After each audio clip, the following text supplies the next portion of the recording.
Boa tarde, boa noite, bom dia, bom qualquer horário, pessoal. Tudo bem com vocês? Eu espero que sim. Você está no canal Leitura Essencial, #01, com Leonardo Aguiar.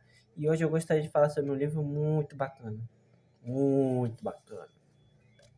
que é esse daqui, ó, Coração no Negócio, de Robert Jolley. Então, basicamente o livro fala sobre o significado do trabalho, em que hoje em dia você vê que as pessoas trabalham, mas elas não têm o significado, elas trabalham simplesmente para pagar as contas, para você buscar trabalhar porque está precisando de dinheiro. As pessoas veem o trabalho como um fardo. Essa é a realidade na maioria, esmagadora maioria das pessoas que trabalham, né?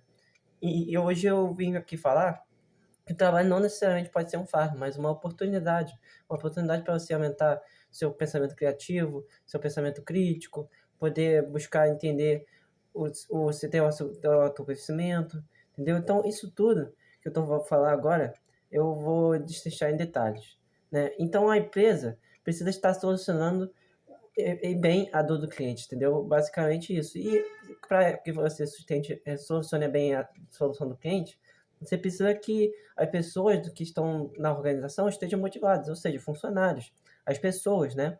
Então a maioria das pessoas são indiferentes ao trabalho que faz. Ah, eu estou trabalhando como caixa aqui, eu não estou nem aí se eu vou ganhar muito, pouco, eu vou trabalhar aqui. Eu vou só trabalhar aqui, não vou trabalhar minha escala mínima e olha lá, entendeu? Não tô nem aí se a empresa vai me dar valor aí, eu só quero eu receber meu dinheiro, entendeu? Então, cada vez mais estudos já confirmam que os funcionários mais comprometidos e felizes influenciam diretamente o faturamento, entendeu? Imagina se você tivesse um local que você buscasse, de fato, falar que assim, pô, caramba, esse ambiente é bom, pô, as pessoas gostam de trabalhar, eu vejo que as pessoas se gostam de você mesmo, eu vou fazer isso, entendeu? Então isso faria muita diferença no ambiente de trabalho, faria muita diferença no para que outras pessoas queiram trabalhar naquela organização, né? E até desde a Grécia Antiga, que o trabalho é visto como um fardo, que é um trabalho desde a Revolução Industrial, que as pessoas trabalhavam mais de 12 horas, trabalhavam 13, 14, e ainda tinha trabalho de exploração infantil, entendeu? E a sociedade não mudou ainda sobre sua visão acerca do trabalho.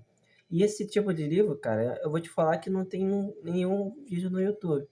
E eu acho que é um livro muito atual, que pouquíssimas pessoas vão debater sobre essa ideia desse livro, entendeu?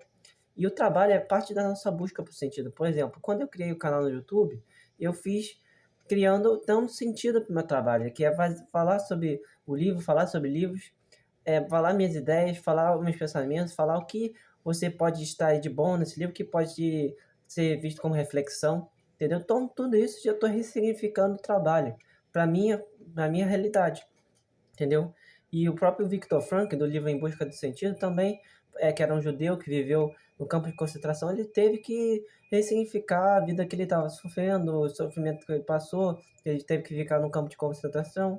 Então, tudo isso, cara, você tem que ressignificar o seu trabalho, ou senão, ou alguém vai significar para você. Anote isso aí. Realmente, as pessoas estão nem aí se você está significando seu trabalho, se você está gostando, desde que você trabalhe, tá tudo certo. Entendeu? Meio que isso, né? E tem 3 armadilhas que o livro fala, né? Um dia terei um propósito e tudo será revelado, tudo será claro. Sendo que, na verdade, esse propósito é o dia magnífico que vai surgir a ideia. Não, às vezes você vai surgir e a ideia pode ser uma bosta, mas se você manter consistentemente aquela bosta, você vai conseguir ter outros resultados, você vai conseguir, se você conseguir manter o resultado, você vai conseguindo de grão em grão, a galinha enche o papo, não é isso? Então, essa é a primeira armadilha, entendeu? E o propósito envolve necessariamente atividades novas. Não necessariamente, tem atividade que envolve atividades bem não muito bacanas, que é vender curso online você vai ficar rico, entendeu? Esse tipo de coisa aí não necessariamente você precisa ter um propósito nobre, um propósito, uma causa nobre, entendeu? E que muitas vezes a pessoa fica fazendo propósito nobre, mas é para enganar a massa, né? Meio que isso. E a terceira armadilha, a última, meu propósito precisa ser grande, grandioso de amplo alcance. Para mim, o propósito é pequeno, é de pequeno alcance, para um canal simples, que é um canal pequeno, aumentar um pouquinho o engajamento, ter inscritos, ter os likes, comentários, entendeu? Então, isso daí é importante você saber que não necessariamente o propósito deve ser grande, amplo, não, pode ser algo simples, que você gosta de fazer, que você fala, ou que você pensa, entendeu? Aí você coloca em prática, entendeu? E o livro vai falar sobre uma coisa bacana, que é sobre o problema da excelência no ambiente corporativo, né? Que a gente tem que buscar ter um desempenho excelente no trabalho, é bom, mas esperar a perfeição não é, porque nós somos seres humanos e temos que aceitar nossas deficiências, as nossas falhas, e é contraproducente tratar o trabalho como uma busca pela perfeição, porque nós sabemos que temos limitações, temos problemas para buscar aprender, para buscar entender como a vida às vezes não leva para um canto, leva para outro, entendeu? E você tem que aceitar que a perfeição ela não existe aqui nesse planeta, entendeu? Então é importante você também receber feedback, entendeu? Receber uma crítica construtiva, é importante você receber isso, entendeu? E outra coisa que eu gostaria de falar é sobre fracasso e invenção são gêmeos inseparáveis, entendeu? Por exemplo, o Jeff Bezos, que falou sobre esse livro aqui, é um livro bom, tá? Jeff Bezos falou que ele ficou durante anos tendo que superar a prejuízo que a Amazon tinha, né? Quando ainda era dos anos 90, 2000, ele teve muito prejuízo, entendeu? E ele conseguiu ter lucro, conseguiu ser a Amazon, agora tem a Amazon Prime, tem o e-commerce, entendeu? Então se tornou uma empresa muito bem sucedida recentemente, né, aos 10, 15 anos, já se consolidou muito bem no mercado e superou, por exemplo, aquelas livrarias, né, que vendiam muito livro, né? O negócio dele era vender livro, então ele deu um jeito de melhorar isso, entendeu? E outra coisa que eu gostaria de falar, pessoal, é que o psicólogo criticam esse negócio da perfeição, busca pela perfeição. Eu, por exemplo, quando eu converso com o psicólogo, às vezes eu fico me cobrando demais, sendo que na verdade tá tudo bem, às vezes não fazer nada, às vezes esquecer que algumas palavras do livro, tá tudo certo. Isso são coisas naturais, entendeu? Que o ser humano tem que entender que são coisas comuns, né? E às vezes é importante admitir, eu não sei, porque tem gente que pensa que tem algo muito alto, muito inflado, e aí a pessoa dizendo eu não sei é quase um ferir o ego dela, entendeu? É uma vaidade da pessoa, entendeu? Isso é interessante ser abordado.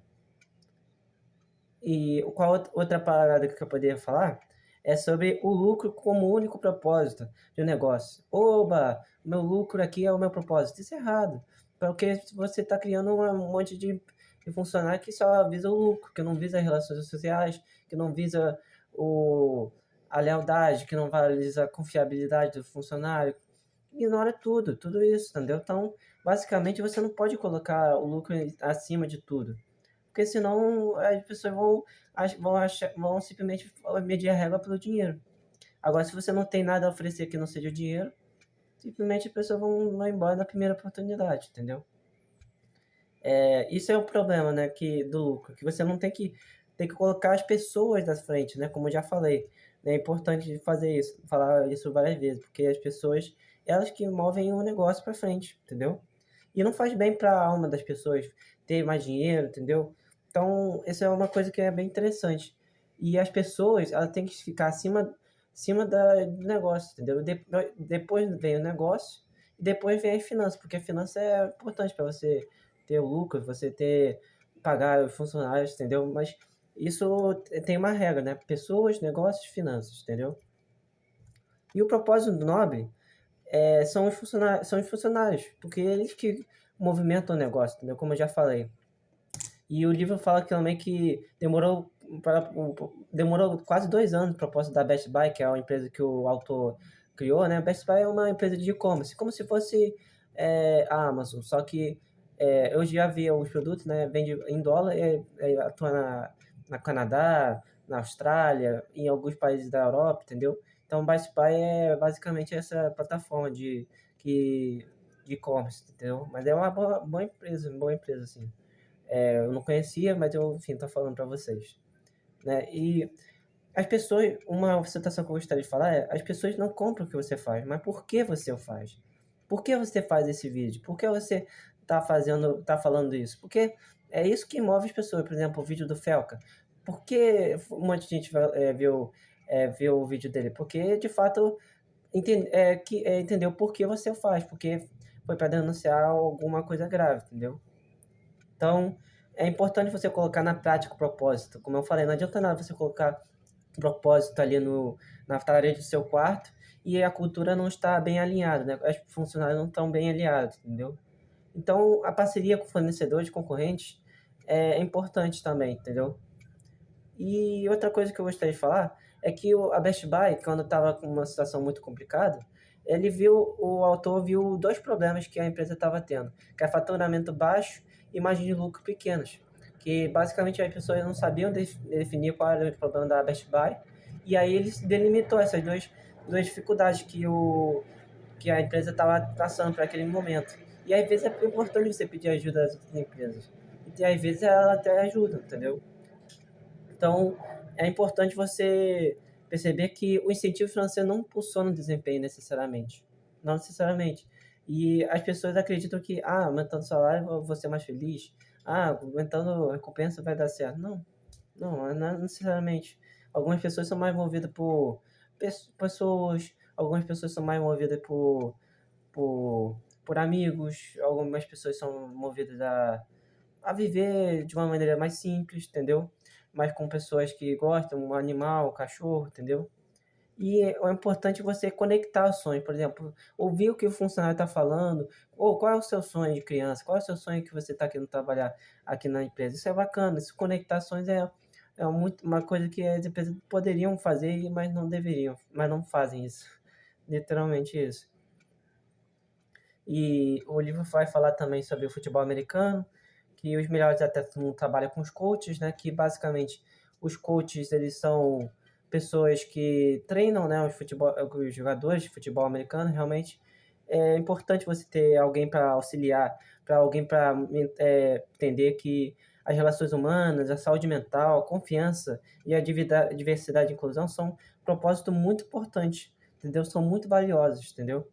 E pensar em possibilidades na qual vender para outra fatia de mercado também é interessante falar sobre isso. E há 3 mitos sobre liderança. Eu vou terminar falando sobre esses 3 mitos. Que os líderes são super-heróis, sendo que na verdade não são. Não se resolve tudo. A liderança é uma capacidade inata. Eu, por exemplo, eu estou aprendendo a liderar, a falar sobre os livros. Falar minha opinião sobre os livros. Mas isso não é uma capacidade inata, é uma capacidade que você obtém por meio da perseverança. O Rei Leão, por exemplo, que é um livro que fala sobre o leão, né? Que enfim, é conhecido na Disney, pô.